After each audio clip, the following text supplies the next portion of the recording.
Mr. Chairman, let me begin by offering my deepest condolences to Ms. Gorman and Mr. Abraham. The loss of a child is unimaginable and is something no parent should ever face. Mr. Chairman, Republicans want to coerce states and localities into furthering the Trump administration's extreme anti-immigrant agenda.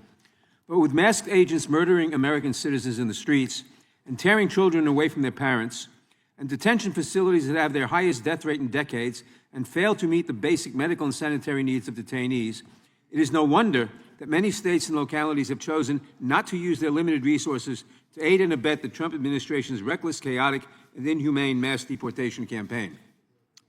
Some communities have concluded that certain forms of cooperation with federal immigration authorities, such as detaining immigrants past their sentences without a judicial order, raise constitutional concerns and can even put them at risk of legal liability.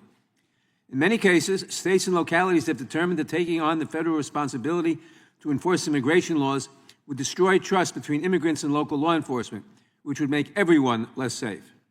They believe that their communities are at greater risk when a victim of domestic violence is afraid to ask the police for protection from her abuser for fear of deportation, or when witnesses to a murder refuse to assist law enforcement in tracking down the perpetrator because they are afraid their immigration status will be discovered. But Republicans actually want to punish these communities by denying them billions of dollars in funding that they need to protect public safety. And federal immigration authorities are perfectly capable of enforcing federal law on their own. In fact, they are swimming in money. Congress has given them $240 billion in a little more than a year, with no guardrails attached. With this money, these agencies have assembled a massive force consisting of tens of thousands of agents who have flooded our streets to carry out Donald Trump's brutal and reckless campaign to strike fear in immigrant communities across the country. That is what the committee should be examining today. Ms. Pierce, immigration enforcement is the responsibility of the federal government, and DHS has unprecedented resources and historic levels of funding.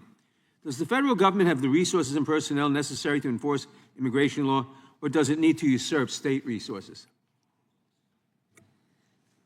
As you said, sir, ICE has unprecedented resources. I think at the moment we should assess what they can do with those resources before we have them usurp local resources.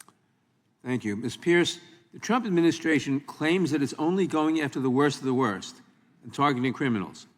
But according to ICE's own data, the majority of immigrants they have detained have no criminal record. In fact, this administration's mass deportation agenda is wreaking havoc on communities across the country. And now Republicans want to force states, cities, and localities to participate in this lawless and dangerous scheme. Will the gentleman yield? Is the Trump administration really going after the worst of the worst? No, sir. According to ICE's own data, more than 70% of individuals in detention have no criminal records, and another recent analysis said only 3% of those individuals in detention have violent criminal convictions. Ms. Pierce, can you explain why administrative ICE detainers often raise constitutional concerns and can create liability for states, cities, and localities? Because they don't create new legal authority for a new detention.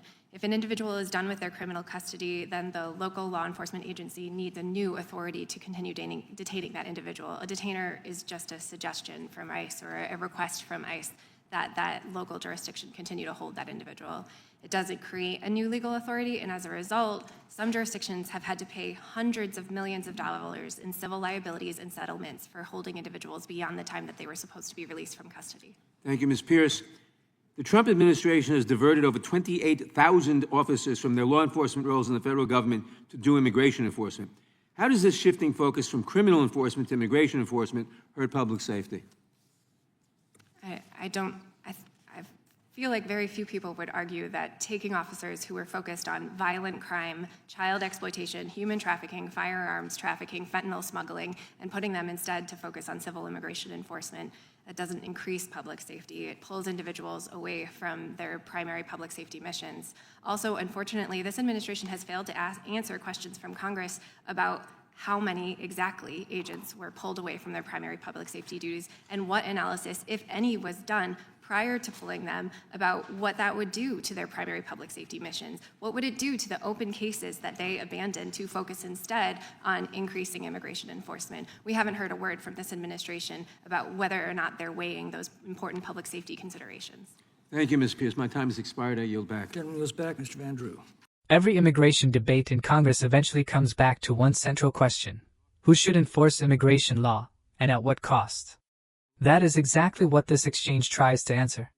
The Democratic argument presented here isn't simply about whether immigration laws should exist. It is about how those laws are enforced, which level of government should carry the responsibility, and whether current enforcement priorities are actually making Americans safer. The congressman begins by acknowledging the heartbreaking loss experienced by the witnesses.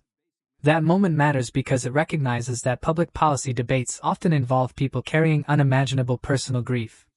It also establishes that discussions about crime and public safety should never lose sight of the human beings affected by violence.